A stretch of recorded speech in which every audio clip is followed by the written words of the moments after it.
Bon, nous allons faire la lettre Dalet, la lettre 4 du Corvéor, parce que notre cher ami qui s'occupe des lettres, il a dû perdre cette lettre.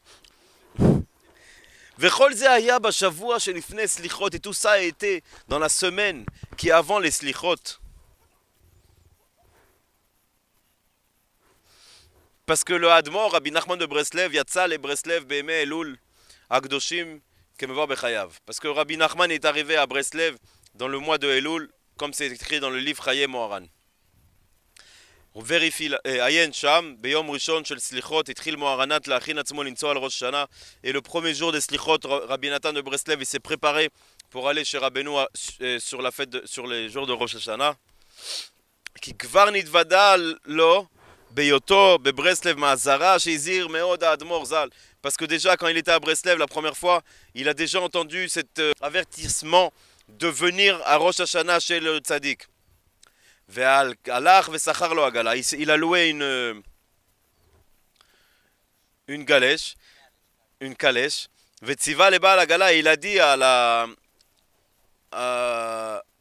comment ça s'appelle, au cocher de la calèche, il a dit écoute, tu vas m'attendre en dehors de la ville parce que ça va être pas facile de partir. Il faut savoir que Rabbi Nathan il avait sa femme. Au début, elle n'était pas d'accord de tout ça. Alors il dit, tu m'attendras dehors. Et je vais arriver. Rabbi Nathan, il est allé chez lui à la maison. Il a préparé ses habits de Yom Tov. Et il y a eu déjà un grand bruit dans sa maison. Et sa femme, elle a commencé à pleurer. Et elle a dit, tu pars pas. Et son père, à lui, à Rabbi Nathan, il était tellement énervé envers lui qu'il savait même pas ce qu'il devait faire. Il savait plus quoi faire. Et lui, Rabbi Nathan, il a tout fait vite, tac. Il est parti avec plusieurs amis. Et pas qu'ils sont montés sur la calèche, ils sont partis vers Breslev, la ville Breslev. Et il était les jours de Rosh Hashanah et aussi les 10 jours de Tchouva. ובאלו 10 ימי תשובה נכנס פעם אחד לבדו. Et un des jours de ces 10 jours de Tchouva, entre Rosh Hashanah et Kippour, il est rentré tout seul chez Rabbeinu. Et il a commencé à lui raconter tout ce qu'il a sur son cœur, Rabbi Nathan. Et Rabbi Nachman, il lui a dit de faire plusieurs choses, qui n'est pas marqué là. Il lui a donné des façons de trucs. Et après, ils sont sortis tous les deux ensemble. Et ils ont marché tous les deux. Et ils sont arrivés à la grande synagogue de Breslev. Et Cham, ils ont parlé. Et là-bas, ils ont parlé de plusieurs choses qui renforcent l'âme. Et ça l'a beaucoup réveillé Rabbi Nathan. Et puis d'un coup, Rabbi Nachman il a pris sa main sainte et il a posé autour de l'épaule de Rabbi Nathan et il lui a dit In vater zei zeren git az meret zich ois das oretz for Hashem Yisborach. Ainu azoi vi meiret zich ois far ein emeisen gitten feranet. Ça veut dire, qu'est-ce que c'est beau, qu'est-ce que c'est bien quand on parle de notre cœur à nous envers Hachem, comme on parle avec un bon ami. Et c'est magnifique parce que Rabbi Nachman, il lui dit là à Rabbi Nathan qu'il est capable d'être un bon ami. C'est vrai que c'est aussi son rébé, c'est aussi son ami, c'est aussi son frère. Ça veut dire que ça dépend comment, dans quel moment le Rabbeinu il peut être envers toi plusieurs choses.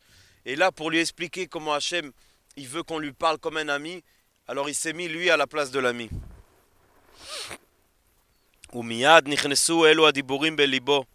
Et directement, ces paroles-là, elles sont rentrées dans le cœur de Rabbi Nathan comme du feu.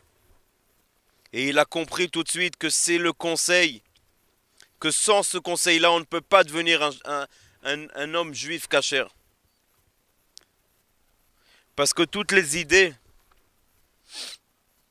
qui va faire le Satan pour nous faire tomber, pour nous déranger dans le travail de Hachem, alors quand tu vas raconter à Hachem toutes ces choses-là, tout ce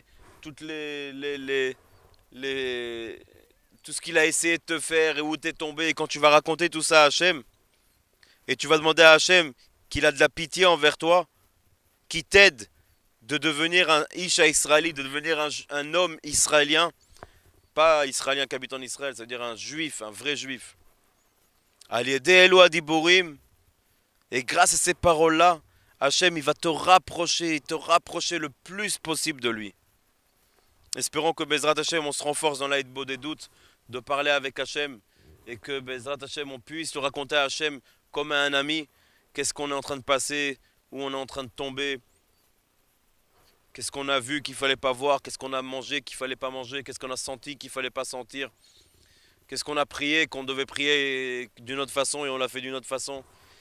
Et grâce à être avec direct et être surtout vrai envers Hachem, parce que Hachem, il veut la vérité, il veut que quelqu'un, quand il va lui parler, puisqu'il sait déjà qu'est-ce que tu vas lui dire en fait. Mais si tu vas lui dire, toi, alors ça sera beaucoup plus grand, ça sera beaucoup plus fort. Tu vas lui montrer à Hachem que tu regrettes ce que tu fais. Parce que quelqu'un qui raconte, qui parle avec sa bouche, alors il montre qu'il regrette vraiment de ce qu'il a fait. Alors espérons, Bezrat Hachem, qu'on puisse regretter et parler à Hachem, et que la prochaine fois, qu'on puisse lui dire que des bonnes choses, Bezrat Hachem, que des bonnes nouvelles.